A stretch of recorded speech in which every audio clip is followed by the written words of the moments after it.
गजोधर सज्जनपुर में रहने वाला वैसे तो एक ब्राह्मण था, लेकिन वो बहुत ही गरीब था। गजोधर अपनी पत्नी संजना के साथ रहता था। वो स्वभाव का बड़ा ही अच्छा व्यक्ति था। गांव के सभी लोग उसे बहुत पसंद करते थे, क्योंकि वो सबकी मदद करता था। एक बार गांव की पंचायत में गजोधर और संजना की हालत अच्छी नहीं है। बेचारा किसी से कुछ कहता तो नहीं, परंतु उसकी स्थिति हम सब जानते हैं। सही कह रहे हो मोहन, हम सबको मिलकर गजोधर और संजना के लिए कुछ करना चाहिए।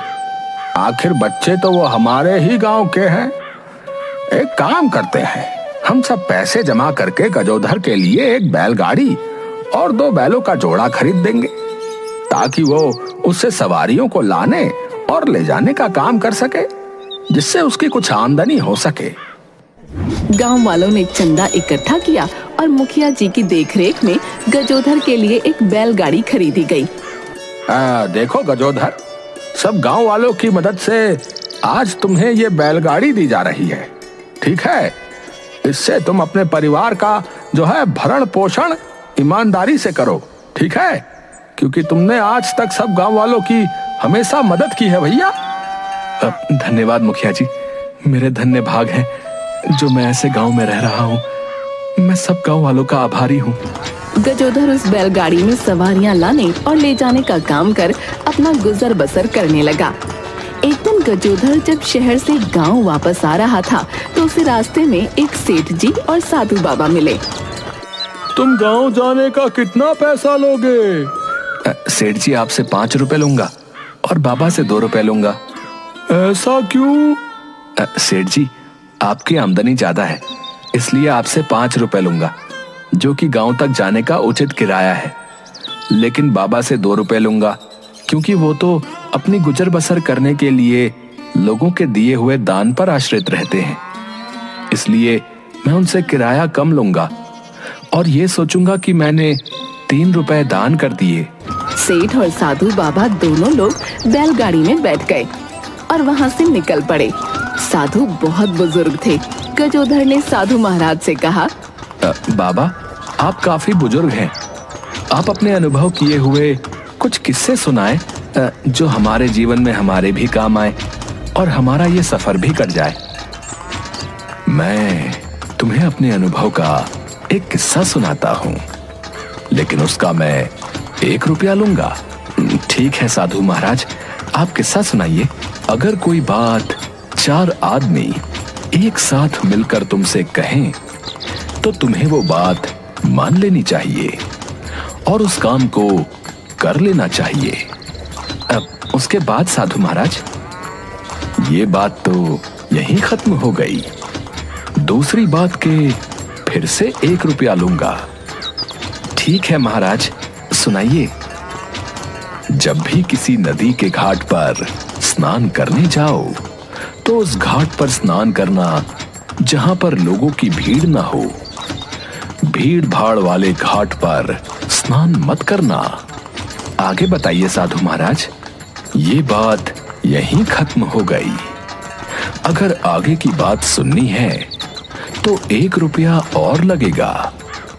सेठ जी से तो मैं 5 रुपए लेने वाला हूं। अभी भी मेरे पास 1 रुपए का मुनाफा है। मैं एक और बात सुन सकता हूं। महाराज, कृपया करके एक बात और सुना दें। अगर कोई बात छुपाना चाहते हो या कोई भेद किसी से गुप्त रखना चाहते हो, तो वो बात अपनी पत्नी से भी कभी मत कहना। महाराज, बातों बातों में हम लोग गांव पहुंच गए। गजोधर सवारियों को उतार अपने घर लौट आता है। दूसरे दिन गजोधर फिर से शहर जाता है, जहां उसे कुछ लोगों की भीड़ दिखाई देती है। उत्सुकतावश वो भी भीड़ के अंदर जाता है और उसे पता चलता है कि वहां सड़क पर एक व्यक्ति मरा पड़ा है। हालत देखकर ऐसा लगता था कि वो कोई भिखारी था, जो अब इस दुनिया में नहीं था। परंतु कोई भी उस मृत शरीर को शमशान घाट ले जाने को तैयार नहीं था। गजोधर को काफी लोग पहचानते थे कि वो बैलगाड़ी में सवारियां लाने ले जाने का काम करता है। एक व्यक्ति ने कहा, भाई, तुम तो बैलगाड़ी के कोचवान हो ना? तुम क्यों ना इस बेचारे के मृतक शरीर को शमशान घाट पर छोड़ दो ताकि इसका अंतिम क्रियाकर्म हो सके भैया। नहीं नहीं, मैं एक ब्राह्मण हूँ और मैं ये काम नहीं कर सकता हूँ। तभी उसे साधु की बात याद आ गई कि जिस बात को 4 लोग कहें उस बात को मान लेना चाहिए। ठीक है, मैं इस मृतक शरीर को शमशान घाट तक पहुंचा दूंगा। लोगों की मदद से गजोधर ने उस भिखारी के मृतक शरीर को बैलगाड़ी में रखा और शमशान घाट की तरफ चल पड़ा। थोड़ी देर में शमशान घाट पहुंच गया और जब भिखारी के शरीर को बैलगाड़ी से उतारने लगा तो उसकी नजर भिखारी की कमर पर बंधी हुई एक थैली पर पड़ी। गजोधर ने थैली खोलकर देखा। इतने सारे सोने के सिक्के इस भिखारी ने अपने आने वाले समय के लिए जमा किए होंगे। इसे ही कहते हैं हम जीवन भर जोड़ते हैं लेकिन साथ कुछ नहीं ले जाते। भाई, ये एक लावारिस मृतक है जो सड़क पर पड़ा हुआ था। लोगों ने मुझे इसे यहाँ तक पहुँचाने को कहा।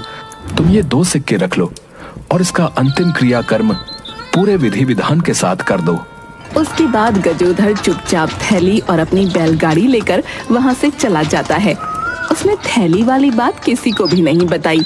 रास्ते में वो खुद से बोला, आज मैं एक भिखारी के मृतक शरीर को उठाकर शमशान तक ले गया। शायद इसी पुण्य के फल स्वरूप मुझे ये सोने के सिक्कों की थैली मिली है।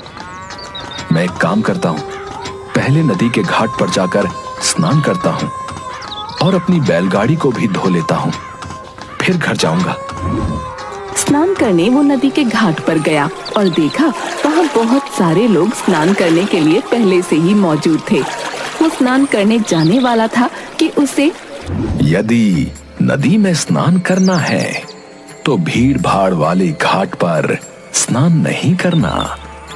ऐसी जगह पर स्नान करना जहाँ पर कोई ना हो। वो अपनी बैलगाड़ी लेकर थोड़ा और आगे चला गया जहाँ नदी के तट पर लोग नहीं थे। उसने वहाँ पर बैलगाड़ी रोककर स्नान किया और बैलगाड़ी को भी धुला। फिर वो घर के लिए चल पड़ा। घर पहुंचकर गजोधर ने अपने मन में कहा, पहले मैं ये थैली कहीं सुरक्षित जगह पर रख देता हूँ, क्योंकि अगर किसी को पता चला कि मेरे पास इतना धन है तो ये उचित नहीं होगा। जैसे ही वो थैली रखने के लिए अपनी कमर पर हाथ लगाता है तो देखता है कि उसके पास तो थैली है ही नहीं। ये मैंने क्या कर दिया? स्नान करने के लिए मैंने घाट पर अपने कपड़े निकाले थे और स्नान के बाद मैंने कपड़े तो पहन लिए, परंतु वो थैली उठाना भूल गया। अब तो रात भी हो गई है। इस समय अगर मैं वहां जाऊंगा तो कुछ भी दिखाई नहीं देगा। अब तो मुझे किसी भी हालत में सुबह होने तक का इंतजार करना होगा। मैं आपके लिए खाना परोस देती हूँ, आप गरम गरम खा लीजिए।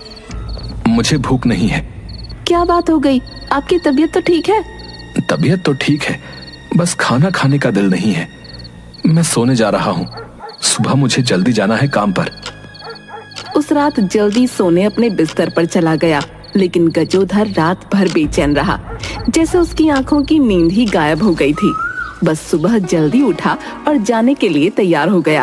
आज तुम इतनी जल्दी क्यों जा रहे हो? मैंने कहा तो था कि आज मुझे एक जरूरी काम से सवारी को शहर पहुंचाना है, इसीलिए मैं जल्दी जा रहा हूँ। चाय तो पी लो, कुछ खा लो। नहीं नहीं, इतना समय नहीं है, मैं शहर में ही कुछ खा लूंगा। तुम फिक्र मत करो, बस अपना ध्यान रखना। गजोधर घाट के लिए निकल पड़ा। रास्ते में गजोधर खुद से बोला, भगवान, बस मुझे वो थैली वापस मिल जाए। लेकिन अगर वो थैली मुझे नहीं मिलती है तो मैं ये समझ लूंगा कि वो मेरी किस्मत की नहीं थी। वो नदी के घाट पर पहुंचा तो उसने देखा कि थैली वहीं पर रखी हुई है। क्योंकि उस घाट पर कोई आता नहीं था, इसलिए थैली पर किसी की नजर नहीं पड़ी और वो थैली सुरक्षित रही। अच्छा हुआ जो मैंने साधु महाराज की बात मानी। अगर मैं भीड़ भाड़ वाले घाट पर नहाने जाता तो अवश्य मेरी थैली किसी और को मिल जाती और मेरे हाथ आया हुआ मेरे मुंह भी नहीं लगता। आपका लाखों करोड़ों धन्यवाद साधु महाराज, जो आपने अपने अनुभव से बातें बताई थी, सच में जीवन में काम आ रही हैं। अब मैं जल्दी घर जाकर इस थैली को किसी सुरक्षित जगह पर छुपा देता हूं और फिर जरूरत के अनुसार थोड़ा थोड़ा धन खर्च करूंगा।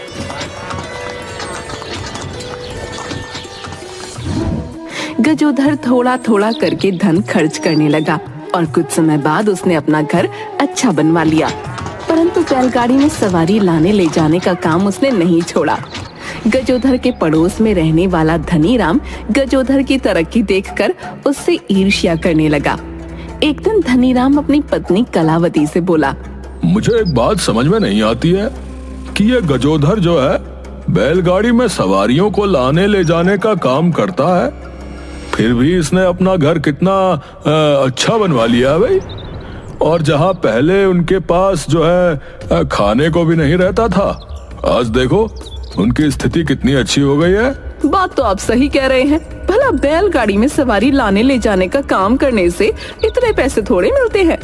और उस संजना को तो देखो, पहले कैसे फटी पुरानी साड़ियाँ पहनती थी और अब शहर से लाई हुई चमकती हुई साड़ियाँ पहनती है वो।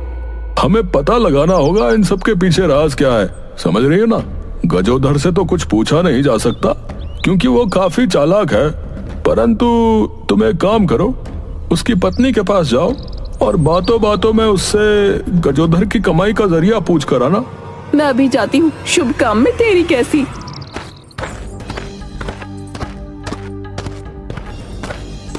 कलावती भाभी, आज आप रास्ता कैसे भूल गईं? बहन संजना, कितने दिनों से सोच रही थी तुम्हारे यहाँ तुमसे मिलकर आऊं। आप तो हमारे घर कभी आती नहीं, हम गरीब जो ठहरे। नहीं नहीं संजना, ऐसी बात नहीं है, बस घर के कामों से समय ही नहीं मिलता। बहन, तुम्हारे दिन तो अचानक बदलने लगे हैं। अब तो तुम्हारा घर भी बड़ा हो गया है और सुंदर बन गया है। तुम्हारी स्थिति तो पहले से बहुत अच्छी हो गई है। पर ये तो बताओ, ये सब हुआ कैसे? ये तो मैं नहीं जानती, लेकिन मेरे पति बहुत मेहनत करते हैं। अरे बहन, तुम नहीं जानती इन पतियों को। अपनी सारी बातें हमें थोड़ी ना बताते हैं, लेकिन हमारा फर्ज बनता है कि हमें हर बात पता होनी चाहिए। आप सच कह रही हैं भाभी, मैं तो कभी कुछ पूछती ही नहीं हूँ। यही तो गलती करती हो बहन, तुम बहुत भोली हो। इसलिए मेरा फर्ज बनता है तुम्हें समझाना। तुम्हें सब पता होना चाहिए कि तुम्हारा पति करता क्या है, कहाँ जाता है, कहाँ से पैसे लाता है। कहीं वो गलत संगत में तो नहीं पड़ गया ना, जो अचानक इतना धन आने लगा। सही कह रही हैं भाभी आप, मैं आज से ही पूछती हूँ, आखिर इतना धन आता कहाँ से है। शाम को जब गजोधर घर आता है, आज आपको मुझे बताना ही होगा, आप पैसे कहाँ से कमाते हैं? बैलगाड़ी चलाकर इतने पैसे कमाना मुमकिन नहीं है। गजोधर बहुत समझदार था, उसने मन ही मन सोचा, हो ना हो, किसी ने मेरी भोली भाली पत्नी को भड़का दिया है। तुम नहीं जानती मैं कितनी मुश्किल से झूठ सच बोलकर तुम्हारे लिए ये धन कमाता हूं, क्योंकि मैं नहीं चाहता कि तुम मेरे साथ और गरीबी में रहो।